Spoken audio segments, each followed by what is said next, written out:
Bonjour tout le monde.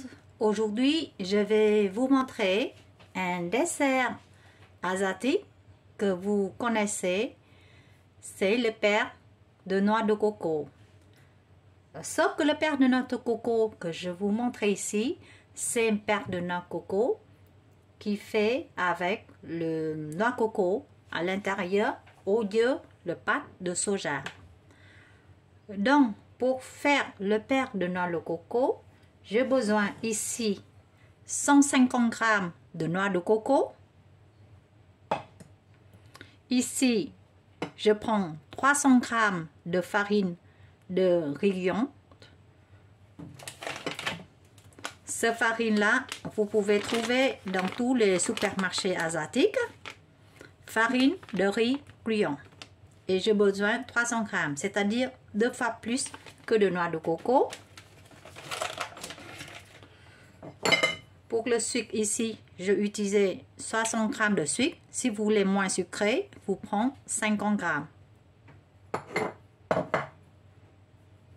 2 cuillères à café de farine de tapioca ou farine pomme de terre, fécule pomme de terre. J'ai utilisé ici 2 cuillères à café de fécule pomme de terre. Je vais utiliser environ 1 cuillère de sésame doré. Vous pouvez trouver des sésames dorés tout près ou vous faites dorer vous-même le sésame. À côté, j'ai gardé 100 g de noix de coco pour envelopper la boule de père de coco. Et puis ici, c'est le sucre vanille. J'ai ici le lait de noix de coco en poudre. Je vais utiliser le lait de noix de coco en poudre ou sinon vous pouvez utiliser de lait de noix de coco en bocal. Vu que j'utilise de noix de coco en poudre, je vais mettre de l'eau dedans. Bon, j'ai rajouté 50 g de lait de noix de coco dans le noix de coco. Ça pour donner plus de goût pour le plat.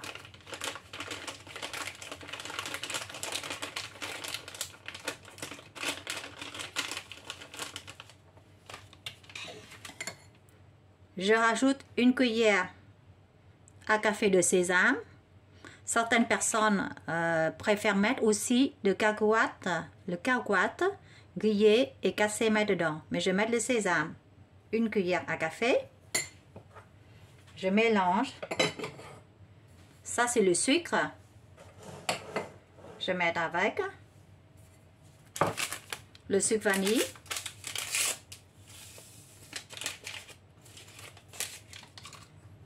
Et je mélange.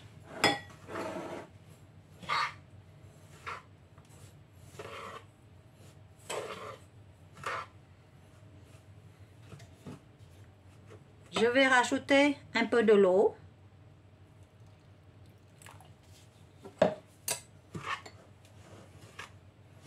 Si vous aimez plus de sésame, vous pouvez rajouter en plus. J'en rajoute un peu plus. 2 cuillères à café.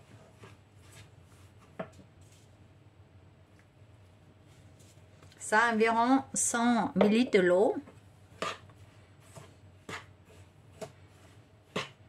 On va mettre sur le feu doux. On va rajouter de l'eau sur mesure pour une coller.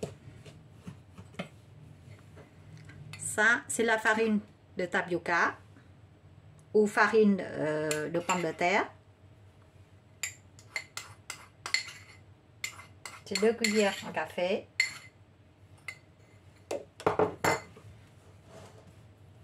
Je mélange tous les ingrédients. J'ajoute de l'eau et je vais mettre sur le feu doux.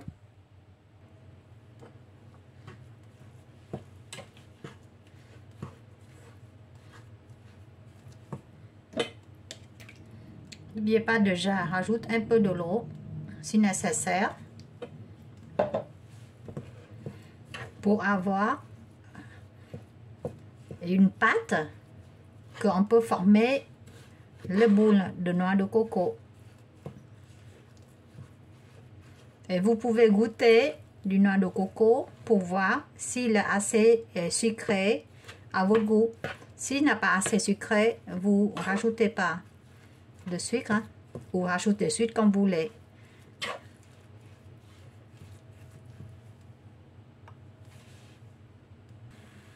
Pour moi, 60 g de sucre avec 150 g de noix de coco, ce n'est pas sucré, hein, c'est juste légèrement sucré. Voilà. Donc, vous n'inquiétez pas, c'est pas trop sucré. Quand une fois vous voyez que goûter c'était bon, vous voyez maintenant du noix de coco est bien collé. On s'arrête le feu et va former le boule de noix de coco. Ici, j'ai formé le boule de farce de noix de coco. Je retrouvais 17 boulettes de noix de coco. Pour former ça plus facile, vous pouvez mettre un peu de l'huile dans la main. Comme ça ne colle pas sur les mains. Donc, je vais mettre 17 boules, mais après, si vous pouvez mettre plus, au moins, ça dépend de la personne. Vous traitez le boule de noix de coco plus grand ou plus petite. Moi, je ne suis pas un professionnel, donc je ne pas mesure boule par boule.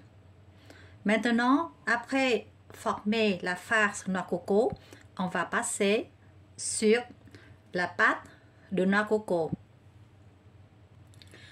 Pour faire la pâte de beurre de coco, j'ai utilisé ici, que je vous répétais, ici j'ai 300 g de farine de riz cuillon et j'ai utilisé 40 g de sucre. Et pour colorier, parfumer, j'ai utilisé le parfum de pendant. Si vous n'aimez pas ce parfum pendant, vous rajoutez pas. Maintenant, on a besoin 100 ml de l'eau pour faire de l'eau bouillon avec du sucre et des parfums.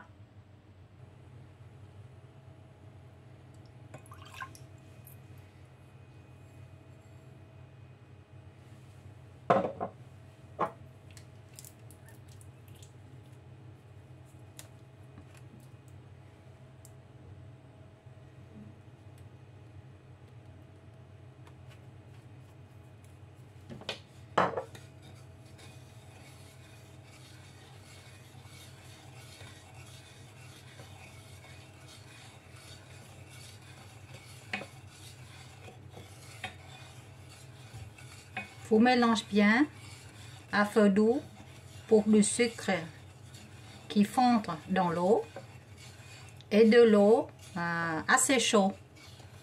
Pas très bouillant, mais assez chaud pour faire cuire la farine tout à l'heure. On va verser ce l'eau bouillante dans la bonne de farine.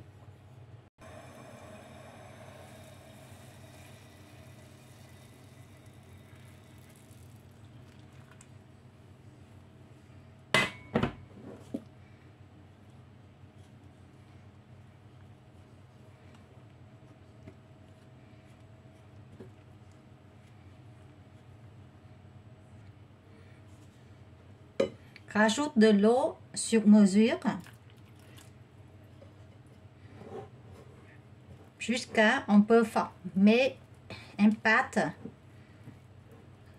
mais pas mettre beaucoup d'eau pour que vous risquez de pas être trop mou. Il faut former une pâte mou pour former le boule après. Pas trop sec non plus.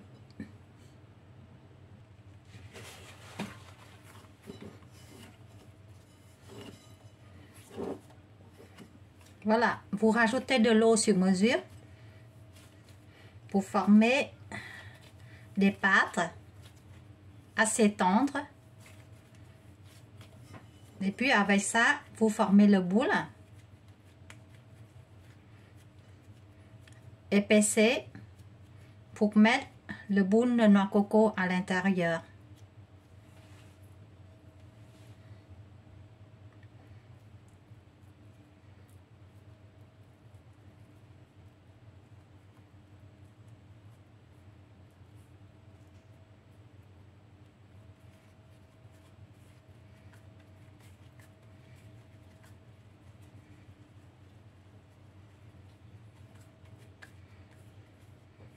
On va former tous les 17 boules. On va mettre la vapeur après. Pour éviter de manquer des boules, enveloppes des boulettes de noix de coco, vous partagez les pâtes dans 17 parties pour 17 boules de noix de coco, plus ou moins, ça dépend, vous mettez plus ou moins de noix de coco.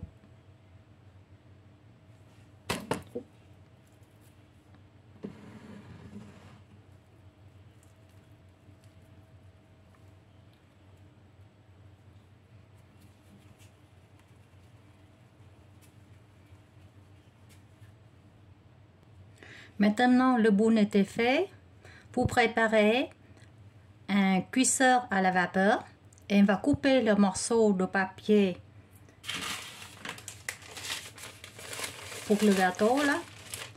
Papier là, on va mettre en bas le gâteau. On va faire cuire le gâteau à la vapeur. On coupe le morceau de papier un peu plus grand que le boule. On va mettre dedans, on va faire cuire à la vapeur. Vous faire cuire les boules de noix de coco à la vapeur. Voilà, vous sortez le boule de noix de coco cuite.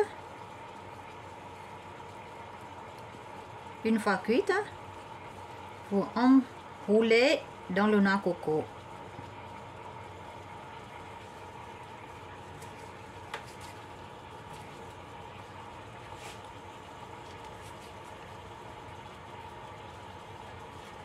Comment ça va cuire? Voyez que le pot, les couleurs les plus transparentes que le pot côté qui n'a pas cuite. Et ça, c'est la pâte était cuite. Maintenant, on juste bien enrouler dans le noix de coco. Il faut bien enrouler, hein, parce que sinon on va coller.